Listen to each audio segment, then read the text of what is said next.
El Señor nos creó con ciertas cualidades y características distintivas en comparación, por ejemplo, al mundo animal que conocemos. Evidentemente hay una distinción notable en la creación del hombre, porque dice la Biblia que el Señor nos hizo conforme a la imagen y semejanza de Él, y eso implica características distintivas desde el punto de vista espiritual. Tiene que ver principalmente con el alma, porque Dios es espíritu, por lo tanto, no con lo físico. Si somos imagen y semejanza de Dios tal como el Señor nos creó, entonces tiene que haber ciertas características que compartamos con el Creador.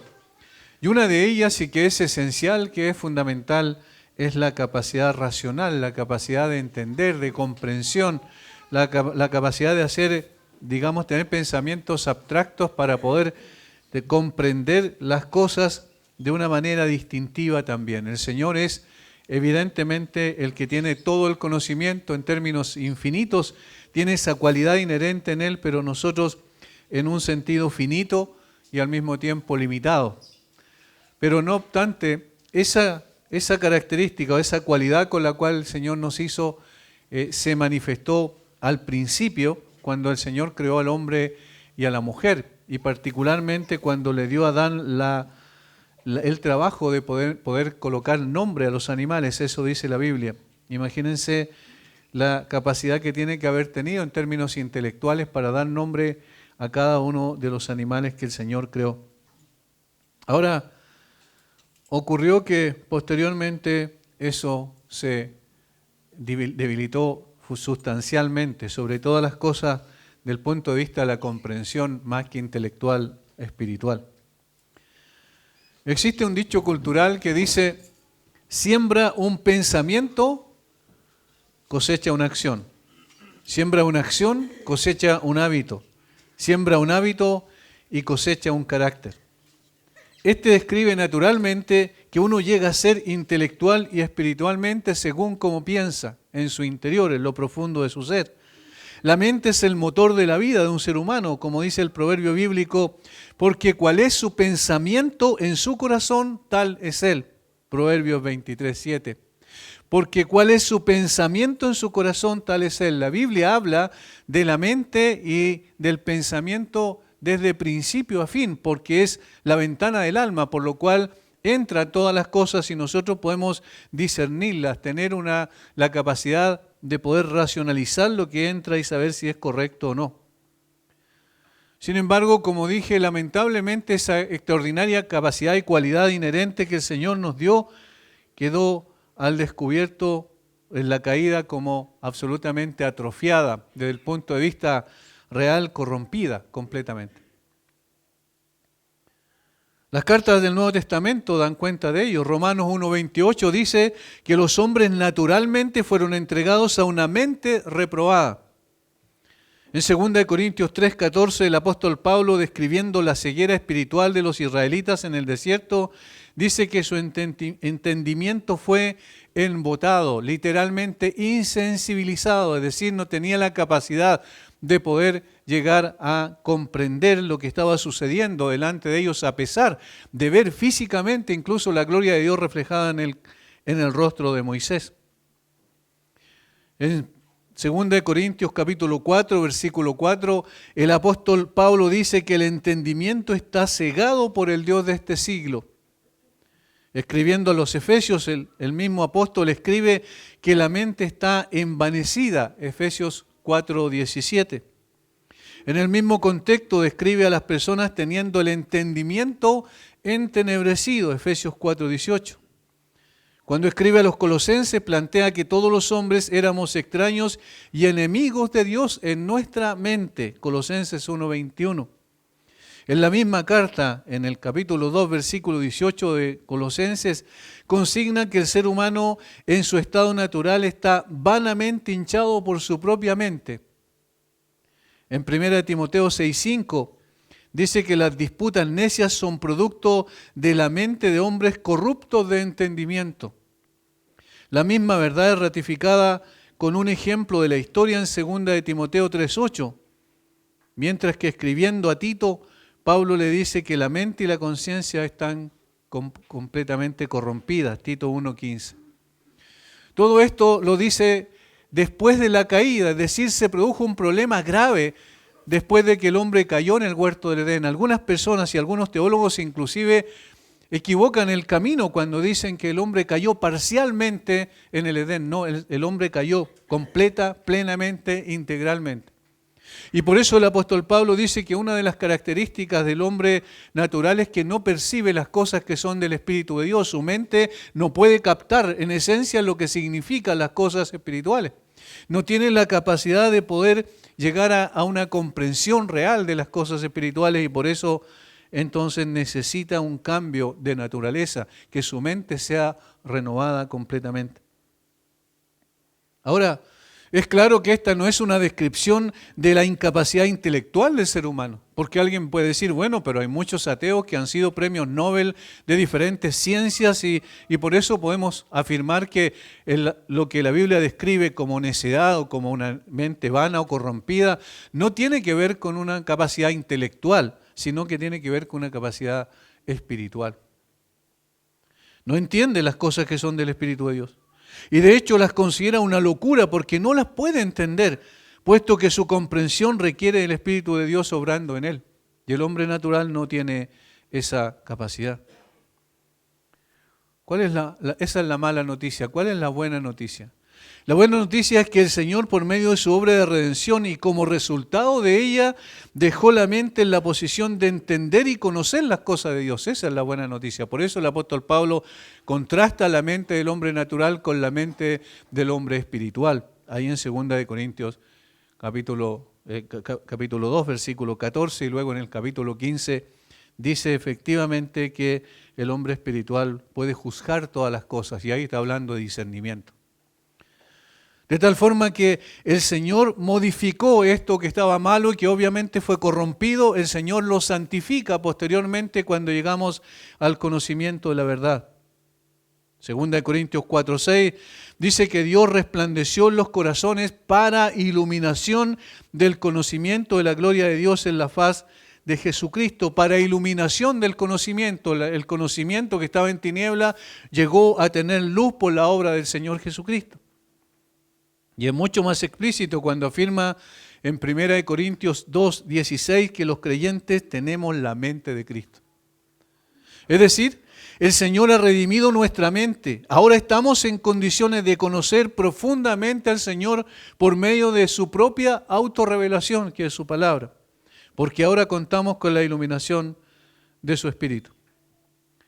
Sin embargo, este conocimiento no nos llega por osmosis, es decir, por simplemente estar relacionados con otros creyentes. Ese conocimiento no llega de esa manera. Es responsabilidad personal de cada uno dedicarse al estudio profundo de las Escrituras para saber lo que Dios nos ha concedido y cuál es el camino que ha trazado para nosotros.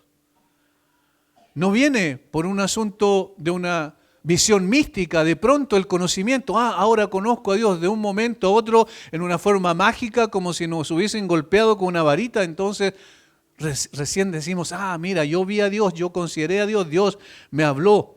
No, se trata de que Dios se ha revelado de una sola manera ahora en estos tiempos, como dice el autor de Hebreos, se ha revelado a través de su Hijo y a través de su palabra.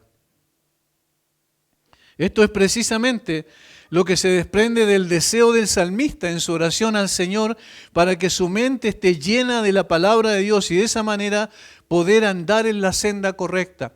El corazón del salmista se describe como una persona que ama profundamente las Escrituras porque entiende que las Escrituras son la revelación del carácter de Dios y del propósito de Dios para nosotros.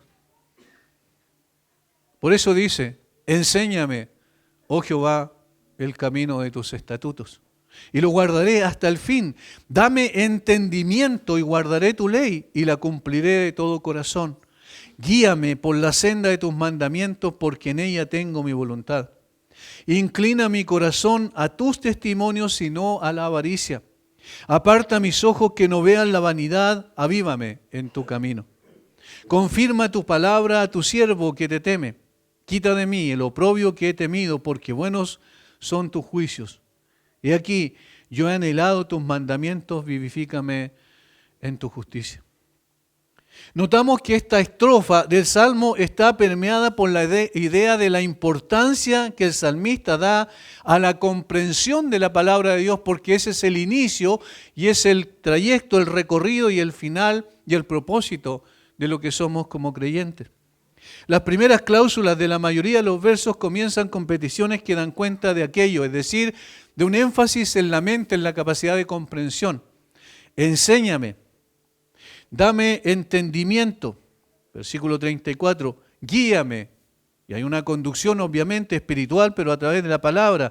Inclina mi corazón, y esa es una forma de decir el asiento de mis pensamientos, mis sentimientos y mi voluntad. Inclíname.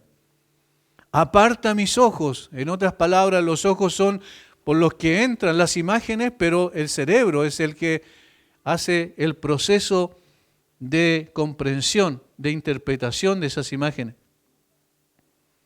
Aparta mis ojos, que no vean la vanidad. Todos estos versículos nos hablan de la importancia de la comprensión, la importancia de usar nuestra mente correctamente. Al respecto, vemos el interés superlativo que el salmista da a la importancia de que su mente sea entrenada por medio de la palabra del Señor. Es una petición permanente para ser entrenado por Dios. Este es el deseo que debiese haber en el corazón de cada uno de los creyentes. De lo contrario, simplemente vamos a estar haciendo conjeturas y algunas cosas que nos imaginamos como es Dios, nos imaginamos lo que Dios quiere de nosotros, nos imaginamos cosas que no necesariamente son reales, sino que son simplemente pensamientos humanos. Los creyentes debemos aprender a pensar bíblicamente. Yo quiero recalcar esto. Debemos aprender a pensar bíblicamente. No solo el conocimiento de lo que dice un texto bíblico, sino que ese conocimiento de ese texto bíblico sean como los lentes por los cuales miramos e interpretamos todas las cosas. Esa es la finalidad, en definitiva, del estudio de las Escrituras. No es simplemente llegar a tener muchos conocimientos en nuestra cabeza en términos intelectuales, sino es que esta palabra, reflejada en nuestra vida, sea evidente a través de lo que el Señor ha hecho y los cambios que está haciendo en nuestro corazón. Por eso hemos titulado esta exposición del día de hoy, Una mente gobernada por la palabra. Una mente gobernada por la palabra, bajo el control absoluto de la palabra de Dios. Eso es lo que define a un creyente. Lo demás son simplemente palabras, pero esto es lo que define a un creyente, una mente gobernada por la palabra. Lo primero que nos dice aquí la Escritura es que una mente gobernada por la palabra es una mente enseñada por Dios. Enséñame, oh Jehová, el camino de tus estatutos. Enséñame. Hay una petición, hay una disposición del corazón de este hombre de ser enseñado por Dios. ¿Por qué? Porque se da cuenta que si no es enseñado por Dios, va a seguir los lineamientos de su propio corazón. Si no es enseñado por Dios, entonces va a ser enseñado por el mundo. Si no es enseñado por Dios, entonces sus deseos van a ser lo que lo van a conducir. El ser humano tiene la necesidad urgente de ser guiado, de ser conducido y en consecuencia de ser enseñado. El ejemplo de las ovejas es muy simple cuando el Señor le dice ahí en Juan, mis ovejas oyen mi voz y me siguen, caminan tras mis pasos, es decir, van a través de lo que yo digo, es decir, cuando escuchan mi voz, mi palabra, entonces van también en ese mismo camino. El salmista ora para que el Señor abra su mente a la palabra de Dios. Él sabe que requiere que sus pensamientos estén constantemente enfocados en Dios y su voluntad, que eso es básico, es fundamental para su vida. Pero también conoce su corazón y entiende que si el Señor no gobierna su manera de pensar, entonces se extraviaría indefectiblemente en los deseos de su propio corazón y sería fácil presa de la filosofía de un mundo sin Dios. Y esto es lo que pasa muchas veces, y en términos lamentables hemos de reconocer que muchas veces la mente de quienes nos declaramos creyentes está más desviada hacia los asuntos del mundo, hacia los pensamientos que el mundo está metiendo a través de los sistemas educativos, a través de todos los sistemas que gobierna el Estado. Normalmente, que pertenecen al Estado, normalmente hay una filosofía totalmente distinta y contraria a lo que el Señor ha establecido. Somos permeados por eso, porque estamos siendo bombardeados constantemente a través de los medios de comunicación todo el tiempo a pensar de una manera. Si nosotros no oramos como el salmista y le pedimos al Señor que nos enseñe, entonces vamos a ser enseñados por ese sistema contrario a lo que el Señor dice. De allí la importancia de la palabra. Esta oración no debe ser solo la petición de aquellos que han avanzado en su vida como creyentes, es decir, ya estoy, 10 pasos adelante del resto y en consecuencia no voy a seguir, ya no necesito más esto, sino debe ser la petición en todos y cada uno de quienes confesamos nuestra fe en el Señor. Y a medida que el espíritu de entendimiento viene de arriba, debemos buscar ser guiados por su agencia invisible al conocimiento apropiado de la ley de Dios. Eso es fundamental. Somos bombardeados tanto desde adentro, es decir, internamente, por nuestros propios deseos y anhelos, por nuestros proyectos que nosotros establecemos para conseguir ciertas cosas, y somos bombardeados desde afuera, externamente, con pensamientos antagónicos al Señor y sus principios. Somos susceptibles a desviarnos fácilmente de nuestra manera de pensar. Fácilmente. Por lo cual requerimos exponer constantemente nuestra mente, nuestros pensamientos a la influencia modeladora de la palabra de Dios. Dios debe ser nuestro instructor, no hombres. No personas, sino que Dios debe ser nuestro instructor, que a través de su palabra nos va guiando, va quitando todas aquellas cosas que no deben estar. Para eso necesitamos un corazón enseñable, moldeable. Si nosotros creemos que vamos bien y no tenemos ninguna necesidad de cambios en nuestra vida, entonces no tiene sentido. Obviamente Él no viene siendo nuestro maestro, sino que nosotros hemos adoptado una filosofía de vida que brota de nuestro propio corazón, o a veces por tradición, religiosa inclusive, o a veces impactados por modas religiosas evangélicas, que somos tan susceptibles a caer en eso. La segunda cláusula del versículo nos dice que la petición debe ser acorde con la resolución. Es decir, si yo le pido al Señor que me enseñe, que gobierne mi vida a través de su palabra, entonces yo estoy dispuesto. Significa eso a que cuando el Señor me enseñe, abra mi entendimiento y mi comprensión, yo estoy dispuesto a guardar su palabra todo el tiempo. Y lo guardaré hasta el fin. De nada valdría que pidamos al Señor sea iluminada nuestra mente para conocer las maravillas de su ley, si no se tiene la disposición de la obediencia. Es fundamental eso. El salmista sabe que aquellos a quienes Dios les enseña, Él los enseña con éxito y al mismo tiempo los fortalece para continuar su viaje sin sentir languidez por el camino. Y les permite perseverar con constancia hasta llegar a su destino. Pero si bien es cierto, es el Señor el que nos preserva, es también cierto que somos nosotros los responsables de perseverar, y yo quiero enfatizar eso. Cada uno de los creyentes somos responsables de perseverar en el estudio profundo de las Escrituras. Cada uno de los creyentes debemos todo el tiempo pedir al Señor: Señor, enséñame. Habla porque tu siervo oye, como dijo Samuel, estoy dispuesto a escucharte. Y estoy dispuesto a escucharte no para adquirir conocimiento intelectual e hinchar mi cabeza, inflar mi pecho como que conozco muchas cosas, sino para que esa palabra pueda hacer un cambio sustancial en mi vida. La palabra de Dios es el instrumento de gracia que Dios usa, y nosotros hemos de usar ese instrumento de gracia exponiéndonos a su palabra. El salmista está expresando un deseo y expresando una realidad que debería estar en nuestros corazones en forma permanente. En otras palabras está diciendo: Señor, a menos que me enseñes a diario, persistentemente, esta perseverancia no se encontrará en mí. Pero si me guías, estaré constantemente alerta y nunca apartaré la vista de mi propósito, cuál es el de caminar por tu senda todos los días de mi vida. Esa es nuestra petición, debe ser nuestra oración, pero la oración debe ir también acompañada de acción.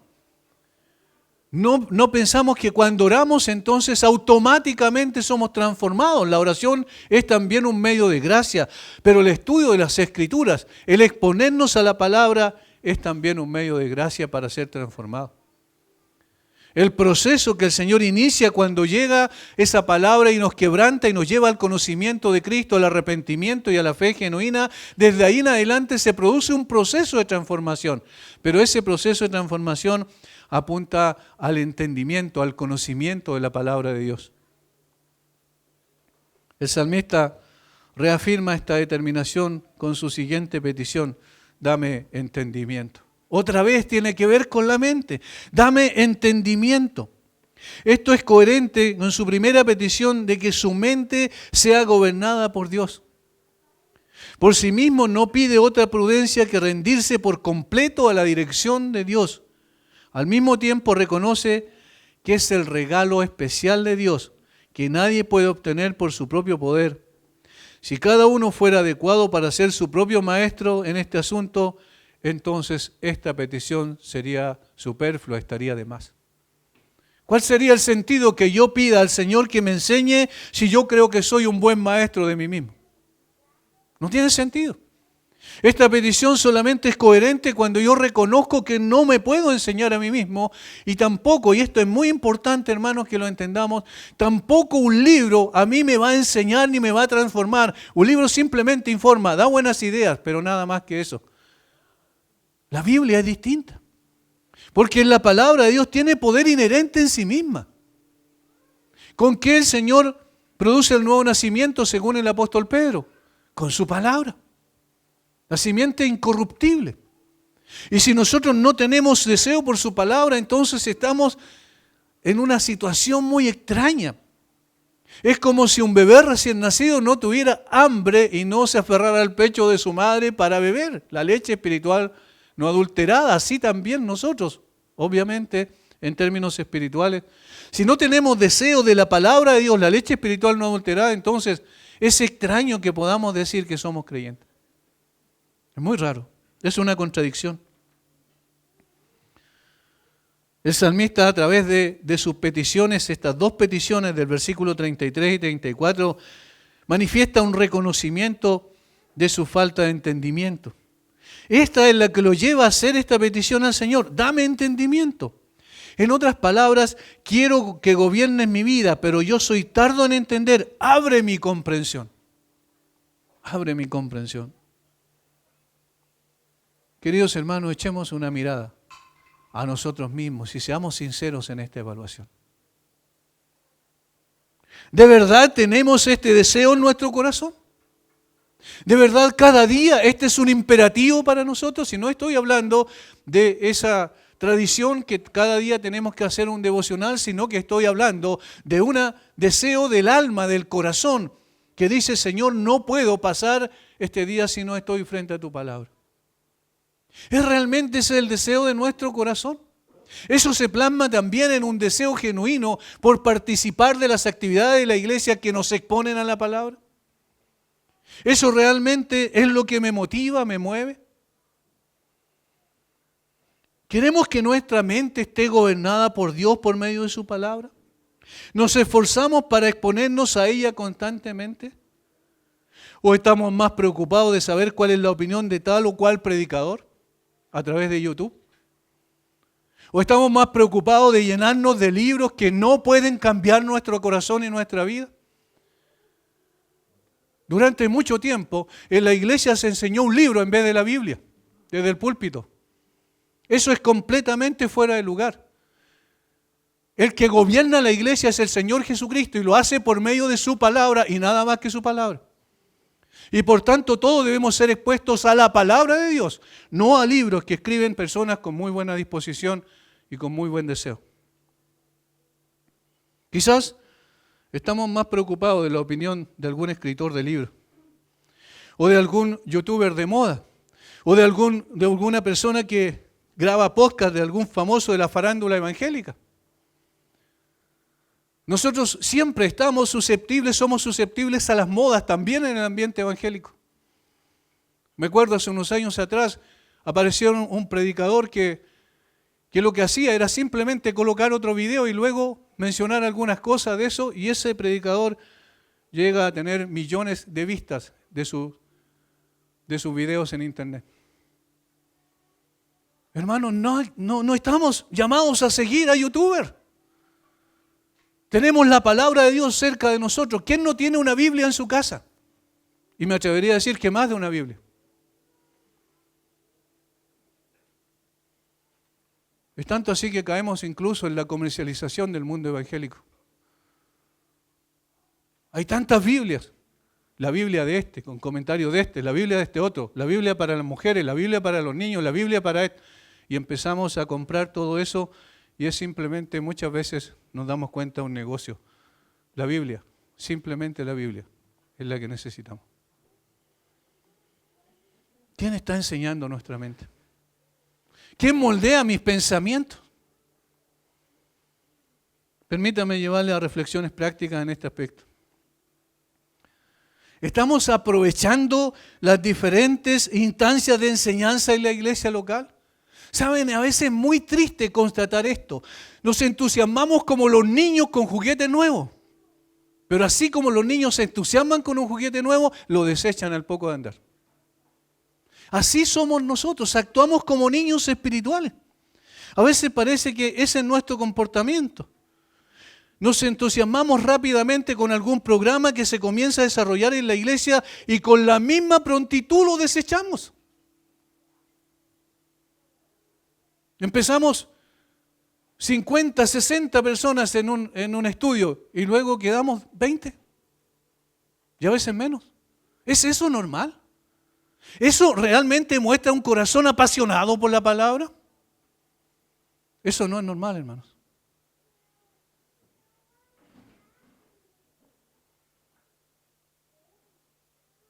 ¿No es verdad que pronto nos aburrimos? O ponemos cualquier excusa para no ser expuestos a la palabra del Señor. ¿Cuántas personas he escuchado que llegan y dicen, pastor, qué bueno que va a empezar con esto, a enseñar esto? Al poco tiempo, esas mismas personas desaparecen. ¿Tiene interés realmente por la palabra?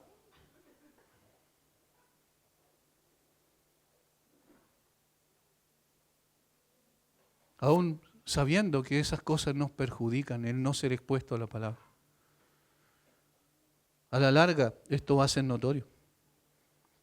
Es tiempo de madurar. Es la perseverancia en la exposición a la palabra la que nos capacitará para seguir el camino trazado por el Señor. No son nuestros cambiantes sentimientos los que deben guiar nuestra vida. Es la palabra y solamente la palabra y únicamente la palabra. Y esto nos lleva a lo segundo.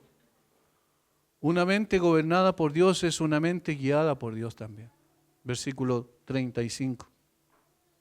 Guíame por la senda de tus mandamientos, porque en ella tengo mi voluntad. La Biblia de las Américas traduce de esta manera y es más literal con el original. Dice, hazme andar por la senda de tus mandamientos, porque en ella me deleito. Miren lo que dice. Hazme andar por la senda de tus mandamientos, porque en ella me deleito, en ella tengo el placer, es mi satisfacción, es mi anhelo más grande. El mero conocimiento de la palabra de Dios en nuestra mente no produce un cambio. El salmista es consciente de ello, por eso ora, clama, pide al Señor que Él sea su guía hacia su propia palabra. Él pide al Señor, inclíname hacia tus mandamientos. Dirígeme de modo que camine así. Es un reconocimiento de su dependencia de Dios para que Él pueda llevar a cabo los preciados propósitos de su alma. Yo necesito caminar contigo, pero soy torpe en mi andar, Señor, está reconociendo en otras palabras. El salmista reconoce su debilidad. Él sabe que si el Señor no lo guía, estaría perdido en el mar de la subjetividad, de especulaciones de su propio corazón y atraído por un mundo incrédulo. Él sabe que va a ser así. Hermano, ¿cuánto tiempo pasamos nosotros expuestos a la palabra en términos congregacionales? ¿Cuánto tiempo? ¿Cuánto tiempo pasamos expuestos a las ideas del mundo en la semana, solo en la semana? Y ahí nos vamos a dar cuenta. Realmente, delante de quién estamos inclinando nuestro corazón. Al ver que al fin de la existencia del hombre debe consistir en sacar provecho de la escuela de Dios, sin embargo percibe el salmista como el mundo lo puede distraer con sus atractivos y cómo él también forma para sí mismo 1000 evasiones calculadas para retirar sus pensamientos del propósito principal de su vida. 1 hora y media durante la semana no va a ser suficiente. Hay que ser consciente de eso.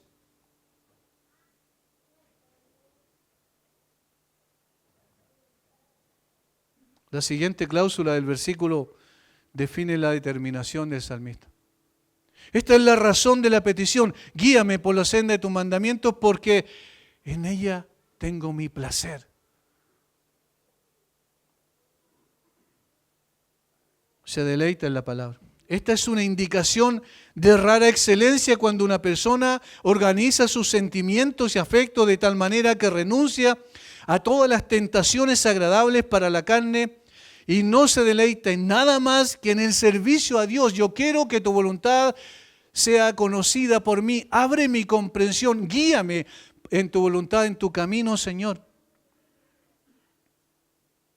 El poeta ya había alcanzado esa virtud, pero todavía percibe que aún no es perfecto, que aún debe proseguir a la meta, como dice el apóstol Pablo a los filipenses. Por lo tanto, para que su deseo se cumpla por completo, solicita ayuda permanente de Dios, ayuda fresca de Dios.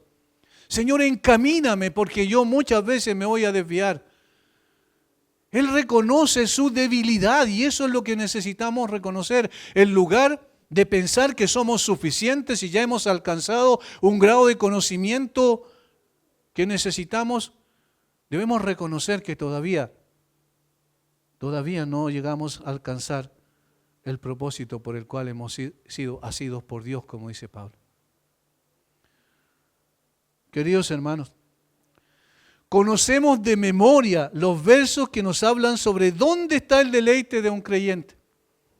Pero si somos sinceros, no es necesariamente consistente con aquello en lo que nuestra alma se deleita.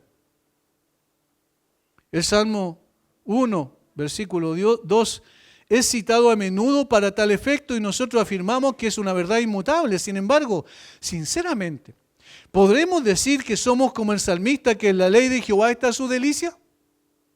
¿Podemos decir así, con toda sinceridad, delante de Dios, no delante de los hombres? Delante de Dios podemos decir con toda sinceridad que ese es también el sentimiento de nuestro corazón.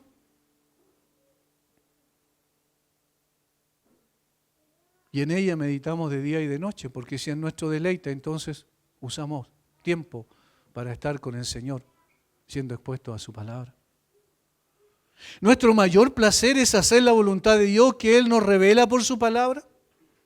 Realmente en nuestra vida práctica confesamos con nuestra obediencia que los mandamientos son deseables más que el oro y más deleitoso que miel que destila del panal.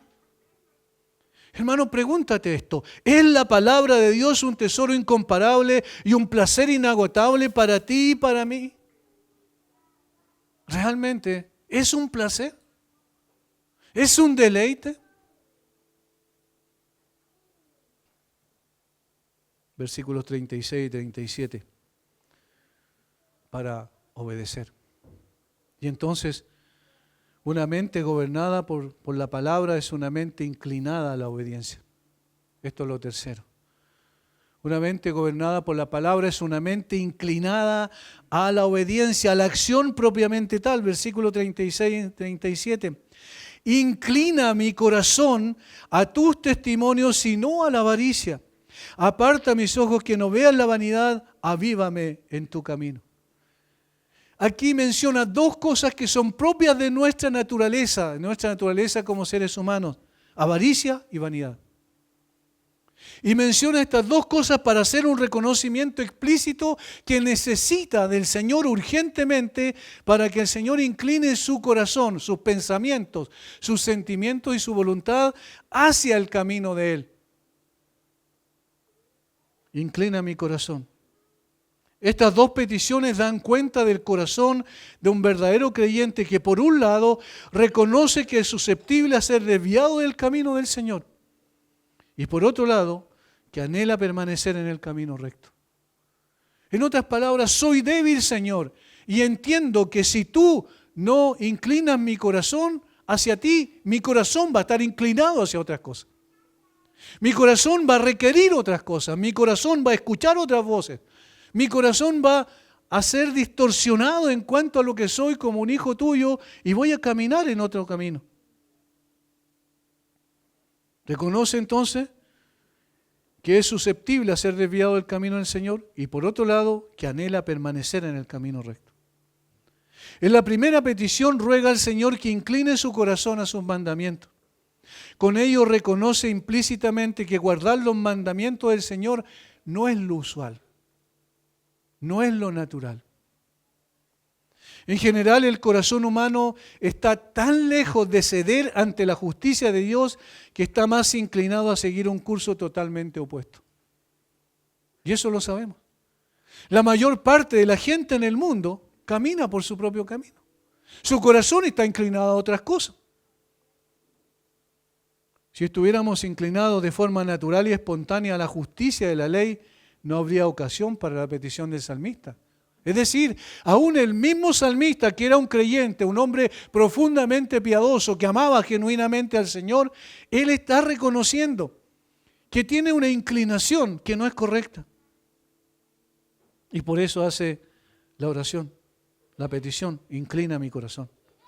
Por lo tanto, sigue siendo un hecho que nuestros corazones están llenos de pensamientos pecaminosos y totalmente rebeldes hasta que Dios, por su gracia, los cambia. Esta confesión por parte del poeta no debe pasarse por alto. Que la corrupción natural del hombre es tan grande que busca cualquier cosa en lugar de lo que es correcto, hasta que el poder de Dios lo convierta en una nueva criatura que obedece a la palabra. Y así comienza a inclinarse hacia lo que es bueno. Eso es lo que ocurre en la salvación, eso es lo que ocurre en el momento que llegamos a Cristo. Hay un cambio de perspectiva. Hablaba con alguien el otro día y le decía, bueno, el arrepentimiento es eso. Bíblicamente eso significa arrepentimiento. Primeramente es un cambio de mente, es una palabra griega que se utiliza en el Nuevo Testamento y es un cambio de mente. La pregunta es, ¿hemos tenido un cambio de mente? Ahora realmente las cosas de Dios son las que me atraen. Ahora amo a Dios, antes no lo amaba. Ahora quiero hacer la voluntad de Dios, antes quería hacer mi propia voluntad. Y aún siendo creyente, todavía necesito que el Señor en su gracia incline mi corazón. En la segunda cláusula del versículo, el salmista usa una forma de hablar en la que una parte se pone para el todo. La especie se pone para representar el género. Es decir, menciona la codicia como representativa de todo tipo de pecado que pueda apartarnos del camino del Señor. A veces interpretamos algo solamente en términos estrechos. Por ejemplo, cuando dice, inclina mi corazón a tus testimonios y no a la avaricia o a la codicia, nosotros decimos, se refiere solamente a ese pecado. Yo no tengo ese pecado. Entonces yo no tengo que ver con eso. No, está colocando una parte por el todo. Es decir, está dando simplemente un ejemplo de un pecado, pero hablando de todos los pecados. Y de hecho, dice el apóstol Pablo que el amor al dinero, que es codicia, ¿cierto? Avaricia, es, ¿qué cosa? Es el principio del mal, o el fondo del mal, el origen de todos los males. Por lo tanto, aquí lo que quiere decir, se nos instruye en general que estamos bajo la influencia de afectos perversos y viciosos. Nuestros corazones aborrecen el estudio de la ley de Dios hasta que Dios nos inspire con el deseo de lo que es bueno. Si no sientes ningún deseo por ser instruido por la palabra de Dios, hay un problema grande, muy grande. Y quisiera decirte con todo afecto, con todo cariño, que probablemente nunca has nacido de nuevo. Si realmente no te interesa la palabra, si realmente la palabra de Dios no es tu deleite y tu placer, entonces probablemente no hay nuevo nacimiento. De allí la importancia de estar siempre siendo expuesto a la palabra que tiene el poder para dejar en evidencia, redarguir nuestros corazones. ¿Recuerdan cuál es la utilidad de la palabra? Toda la Escritura es inspirada por Dios y útil para enseñar, para redarguir. Redarguir es una palabra griega ahí en 2 Timoteo 3:16 que tiene que ver con algo muy interesante. Tiene que ver con exposición, con dejar en evidencia, con colocar sobre la mesa. Es decir, con descubrir lo que hay realmente en el alma de la persona. Es una resonancia magnética al alma. Eso es redarguir. Lo coloca sobre la mesa, nos deja sin excusa, pero no solamente para eso, sino que luego dice que también para corregir. Es decir, la palabra de Dios tiene la capacidad de corregir nuestra conducta al conducirnos a la obediencia. El mismo pensamiento un tanto expandido se expresa en el verso 37. En este caso habla del peligro de que nuestras miradas se posen en lo insustancial, en las cosas pasajeras y superfluas de esta vida. Aparta mis ojos que no vean la vanidad. Vanidad es algo vacío, es algo hueco, es algo sin contenido esencial, es algo inconsistente. Aparta mis ojos de las cosas que no tienen ninguna importancia ni trascendencia y coloca mis ojos en lo que realmente trasciende tu palabra. Ese es el sentido. No en aquello que es vacío y perecedero. De allí que la petición se expresa negativamente, aparta mis ojos. ¿Por qué dice aparta mis ojos? Porque mis ojos tienden a eso. Así como inclina mi corazón a tus mandamientos, es porque mi corazón tiende a otra cosa. Mis ojos tienden a ver lo vano, lo insustancial, lo pasajero, lo superfluo de esta vida. Eso es lo que pasa, hermanos. Si somos sinceros, eso es lo que está ocurriendo. Nuestra mirada es esencialmente inmanente de las cosas de esta tierra. No es trascendente de las cosas que permanecen para siempre. Necesito, Señor, que no permitas que mis ojos se posen en cosas sin importancia. Eso está diciendo. Y esto nos dice, a través de lo que el salmista está reconociendo, algo que necesitamos repetir una y otra vez. Hermanos, no existen los cristianos ideales. Cuidado con colocar a personas en lugares muy altos, en una posición muy alta, porque no existen los cristianos ideales. Solamente los reales. ¿Y cuáles son estos? Aquellos que aún luchamos contra el pecado, aquellos que ansiamos ser totalmente libres de la influencia del pecado en nosotros, los que aún luchamos con nuestros deseos pecaminosos que batallan contra el alma.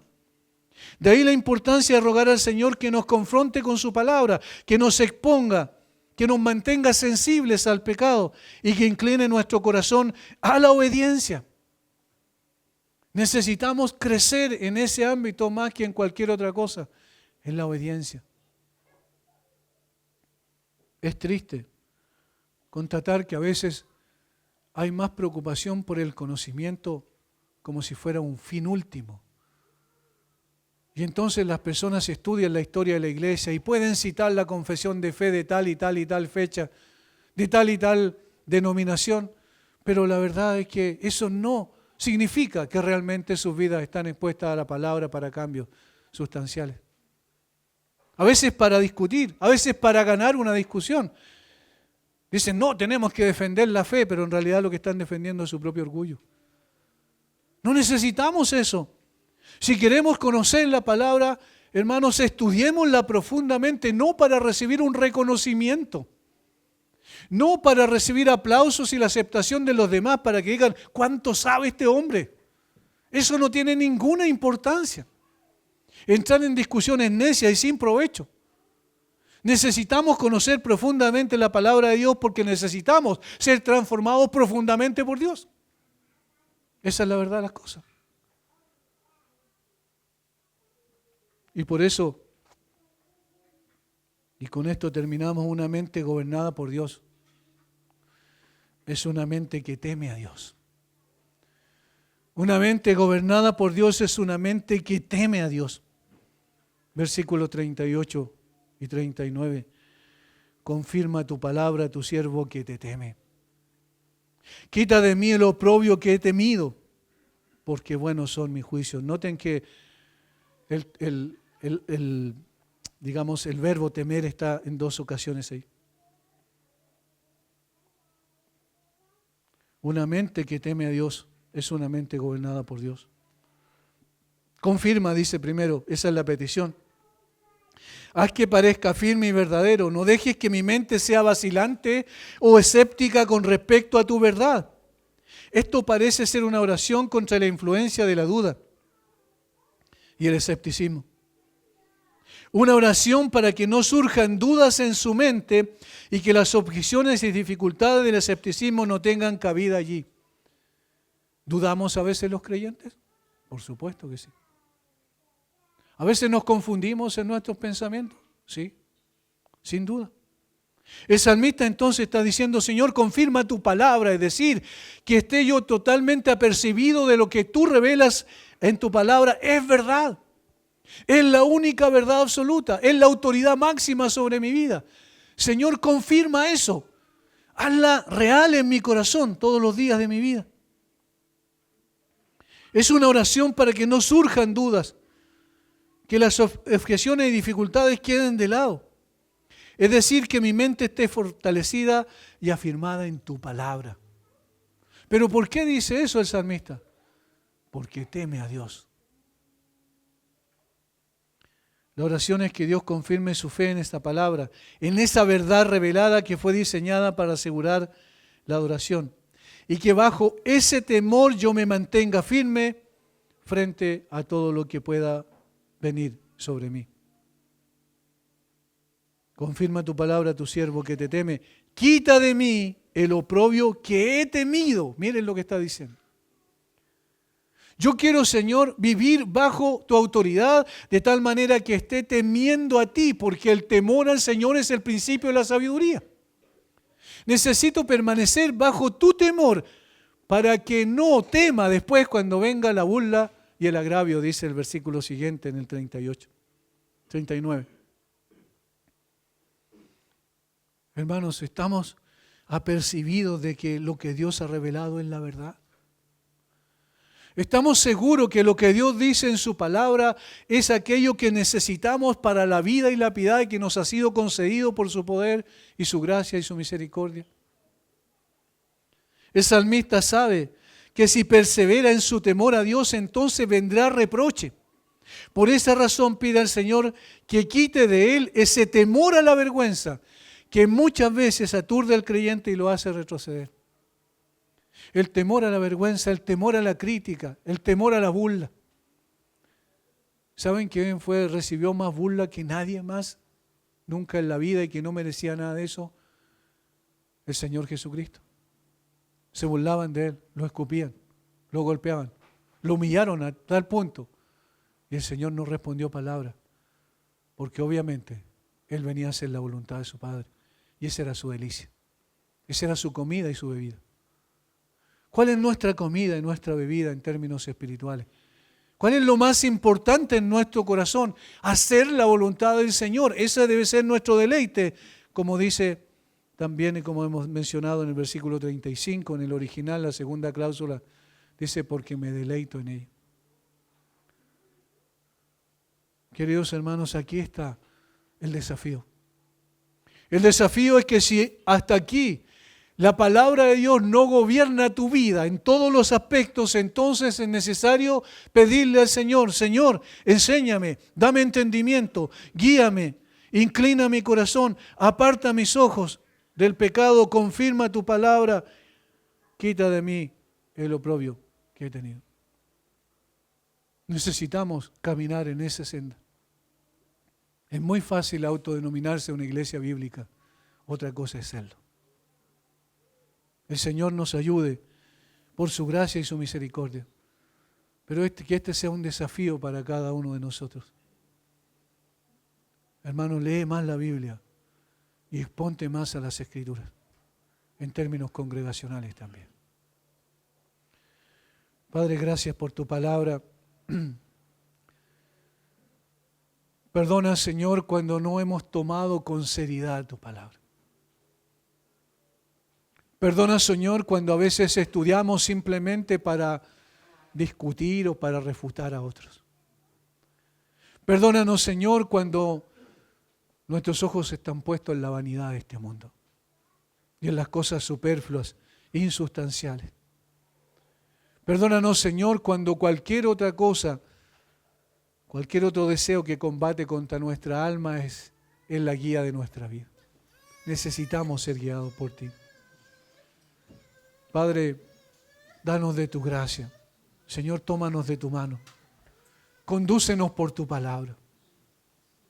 Que así como el salmista David decía que deseables son más que el oro y más que el oro afinado tus mandamientos, así sea también, Señor, nuestro mayor tesoro, la palabra de Dios. Y que así como Él también reconoce que es más dulce que la miel, tu palabra así también sea para nosotros nuestro mayor deleite. Pero en la práctica, Señor, por favor, despierta nuestros corazones a tu palabra. Oramos en el nombre de Jesús. Amén.